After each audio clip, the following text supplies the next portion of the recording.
네, 7월 3일 목요일 기도로 돕는 그 사랑 매일 묵상. 오늘은 시편 119편 105절에서 112절입니다. 시편 119편이 계속 진행되고 있는데 시편 119편 중에 아는 구절이 어떤 게 있습니까 하면 제일 많이 그 사람들이 얘기하는 게 아마 105절이겠죠. 주의 말씀은 내 발의 등이요 내 길의 빛이니이다라는 유명한 구절입니다. 하나님 말씀이 캄캄한 우리의 인생길을 비춘다라는 그런 고백인데 그 제목으로 주의 말씀은 내 발의 등이요 내 길의 빛이니이다라는 제목으로 말씀을 좀 나누려고 합니다. 첫 번째는 하나님의 말씀으로 어두운 삶을 비추라. 주의 말씀은 내 발의 등이요 내 길의 빛이니이다. 그러니까 하나님의 말씀이 우리 인생을 비추지 않으면 우리 인생이 캄캄한 어두움 속으로 걸어갈 수밖에 없다 이렇게 얘기합니다. 그래서 하나님의 말씀의 빛을 가지고 우리가 내 발의 등이니까 내 앞을 비춰주는 그 빛을 의지해서 한 발 한 발 걸어간다는 뜻이죠. 태양처럼 비춰서 모든 것을 다 아는 것이 아니라 우리는 미래를 알지 못하지만 어떻게 살아가야 될지 어떻게 선택해야 될지 내가 잘 알지 못하지만 주의 말씀에 의지해서 한 발 한 발 한 걸음 한 걸음 하나님이 인도해 주신다는 뜻입니다. 주의 의로운 규례들을 지키기로 맹세하고 굳게 정하였나이다. 주의 말씀을 비추면서 걸어간다는 것은 말씀을 순종한다는 뜻입니다. 말씀에서 알려주는 대로 내 삶을 순종하겠다는 뜻이고, 근데 그 순종할 때 뭔가 좋은 일들이 자꾸 있는 게 아니라 나의 고난이 매우 심하오니 여호와여 주의 말씀대로 나를 살아나게 하소서. 그러니까 어려울 때도 좀 내 뜻대로 되지 않을 때도 말씀을 붙들고 그 일들 그 역사가 이루어지기를 지금 기다리겠다 그런 표현이죠. 여호와여 구하오니 내 입이 드리는 자원 제물을 받으시고 주의 공의를 내게 가르치소서. 하나님이 비추지 아니하시면 어두운 현실을 살아갈 수밖에 없다는 것을 인정하는 것이 필요합니다. 그러니까 말씀을 읽지 않고 말씀을 묵상하지 않고 우리가 하루하루를 살아간다는 것은 캄캄한 밤에 어딘지도 알지 못하는데 여기저기를 막 가는 거예요. 그래서 삶에 늘 열매가 없이 힘이 빠지는 방황하는 삶을 살아갈 수밖에 없습니다. 하나님의 말씀에 안경을 쓰지 않으면 우리는 세상 속에 있는 수많은 것들을 바르게 해석할 수 없어요. 인생은 사건이 아니라 해석이죠. 어떻게 해석하느냐에 따라서 하나님과 세상과 인간에 대한 그런 얼라이먼트가 된 통섭적인 그런 세계관을 가질 때만 비로소 삶의 의미를 가지고 우리가 살아갈 수 있습니다. 그렇지 않으면 정말 열심히 살아가는 것 같은데 가정생활, 직장생활, 내가 교회생활 하나하나 살아가는 것 같은데 이게 하나로 통합이 되지 못하면 여기저기 이 길 저 길을 왔다 갔다 하면서 길을 찾지 못하는 그런 삶을 살아갈 수밖에 없습니다. 그리고 결국은 그것은 번아웃을 가져올 수밖에 없는 거죠. 고린도후서도 그렇게 얘기합니다. "어두운 데 빛이 빛이라 말씀하셨던 그 하나님께서 예수 그리스도의 얼굴에 있는 하나님의 영광을 아는 빛을 우리 마음에 비추셨다." 그래서 어두운 데 빛을 비춰야지 우리가 질그릇이고 보배를 가졌다는 것을 깨닫게 되는 거죠. 심히 큰 능력이 하나님께 있고 우리에게 있지 아니함을 알게 하기 때문에 하나님을 의지하며 용기 있게 살아갈 수도 있습니다. 하나님 말씀이 우리를 비추지 못하면 나의 열등감과 나의 한계에 매몰되어서 그것을 벗어날 수 없는 지경에 이르게도 되죠. 베드로후서도 우리에게 더 확실한 예언이 있는데 말씀을 얘기합니다. 어두운 데를 비추는 등불과 같이 같으니 날이 새어 샛별이 너희 마음에 떠오르기까지 너희가 이것들을 주의하는 것이 옳으니라 이렇게 얘기하죠. 어두운 데를 비추는 등불 같다. 그래서 삶의 수많은 삶의 사건들을 해석해내는 것은 하나님의 말씀입니다. 그 말씀을 계속 열심히 읽는 거, 그걸 완주하는 것이 중요하다.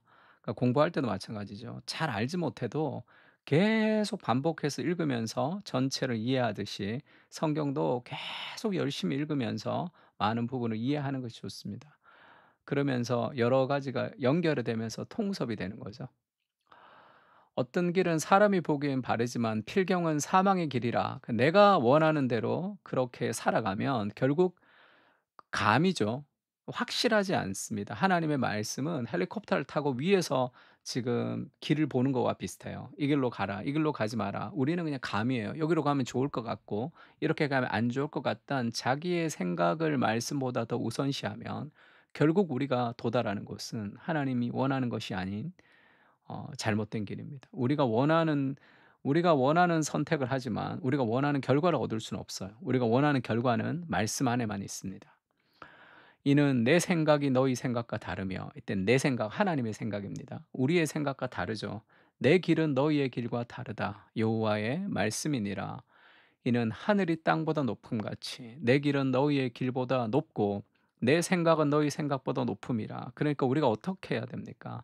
날마다 말씀을 묵상하고 그 말씀을 따라서 살아가려는 노력들이 필요하죠. 그렇지 않는 삶은 결국 '내가 하나님보다 더 뛰어나다.'라는, 내가 하나님이라는 생각을 가지고 살아갑니다. 그건 바쁜 것이 아니에요.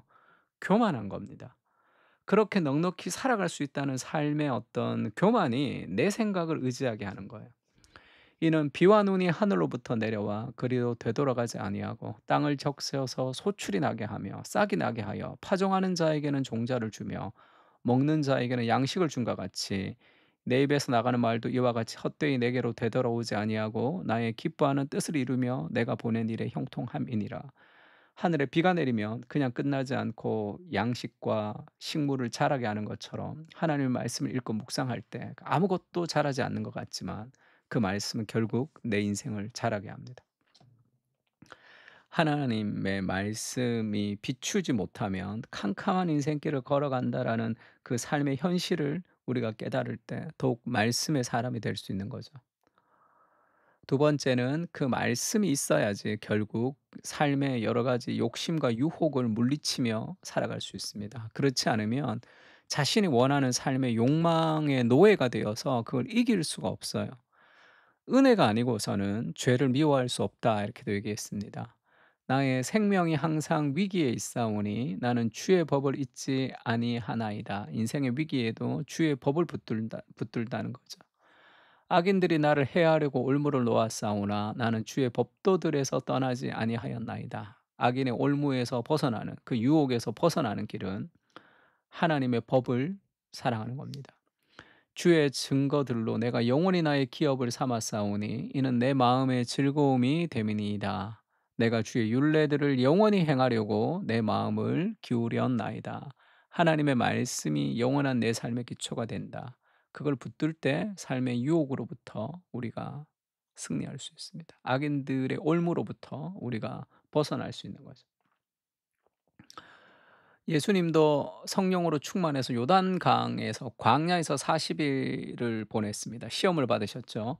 마귀에게 시험을 받으셨는데 이 모든 날 40일 동안 아무것도 잡수시지 아니하고 날수가 다하여 줄이신지라 너무 배고팠어요. 근데 그때 마귀가 나타나서 가장 약한 부분을 공격하죠. 마귀가 이르되 네가 만일 하나님의 아들이거든. 너 하나님의 아들 맞아? 그러면 왜 그렇게 쫄쫄 굶고 있냐? 하나님의 아들이면 이 돌들에게 명하여 떡이 되게 하라. 그러면 하나님 잘 믿을 거 아니냐? 너 하나님의 아들이냐? 나 하나님의 사람이냐? 근데 너 삶은 왜 그 모양이냐? 막 이 돈도 많이 들어오고 부자가 되고 막 승진하고 성공하고 그래야지 하나님이 너와 함께 하신다는 거 아는 거 아니겠냐? 그러면서 그 욕심이 우리를 이끌어가게 하죠. 예수님이 그렇게 얘기합니다. "그런 결과를 통해서 하나님의 아들이 증명되는 것이 아니다.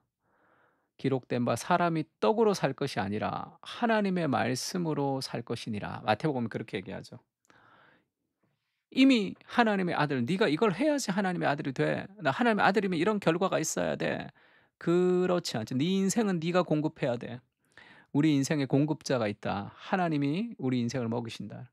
사람이 떡으로 살지 않고 하나님 말씀으로 산다는 것을 그 예수님이 이 신명기 말씀을 인용해서 유혹을 물리치시죠. 그래서 순종이 없는 기쁨은 경망스럽고 기쁨에 빠진 순종은 도덕주의를 따름입니다. 그 팀켈러의 책에 이렇게 나오는데, 그러니까 순종이 없는 기쁨, 그거는 경박하다는 거죠. 아주 경박합니다. 뭐 늘 기쁨 감정을 따라 살아가는 거기 때문에 순종이 없는 기쁨이라는 것은 오래 갈 수 없어요. 내 삶에 그 감정이 다운되면, 내가 실패하면 일어설 수 없습니다. 그리고 기쁨이 없는 순종은 joy에 이 t를 써 버렸네. 네. joy는 순 기쁨이 빠진 순종은 도덕주의, 율법주의가 되는 거죠. 그리고 말씀이 등불구실을 하려면 그 빛이 비추는 현실이 마음에 들지 않아도 이를 악물고 따라가야 합니다. 요렇게 인제 번역돼 있는 그 내용이 있는데, 틴켈러의 묵상에 보면요. 말씀이 등불구실을 하려면 그 빛이 비추는 현실이 마음에 들지 않아도 이를 악물고 따라가야 합니다. 이렇게 되어 있는데, 원래 표현을 보면 말씀은 우리에게 램프, 빛을 비추죠. 램프가 되는 거죠. 언제 말씀이 우리에게 램프가 되냐 하면 only if니까 그런 조건이 붙은 거죠. 우리가 따라갈 때, 우리가 그것을 기꺼이 따라갈 때 말씀이 우리에게 램프가 되는데, 그것은 심지어 우리가 you don't like, 좋아하지가 않아요.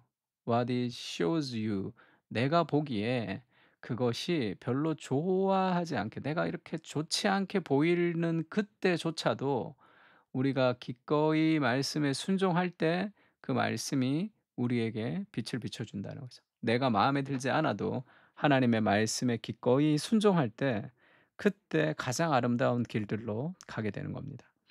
많은 사람들은 자신의 감정이 원하는 대로 살아가는 거죠.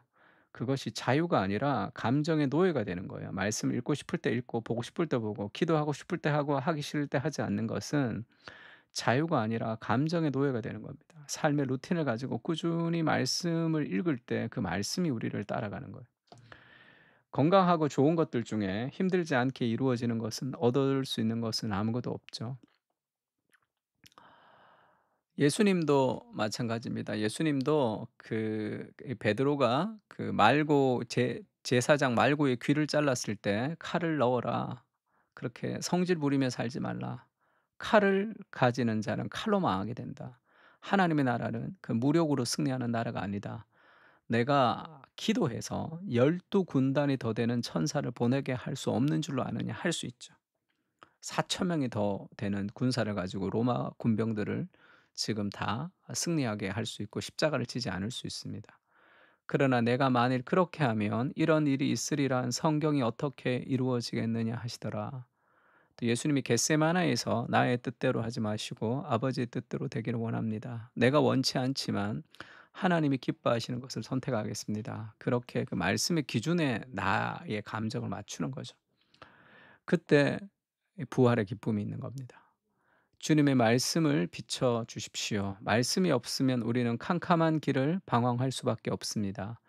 주님처럼 말씀의 사람이 되게 하시고 삶의 많은 유혹들을 주님의 말씀으로 끊어내며 승리하게 하옵소서. 내가 보기에 좋지 않아 보여도 순종하는 성숙한 신자로 살게 하옵소서. 아멘. 다 같이 시편을 가지고 함께 기도하겠습니다.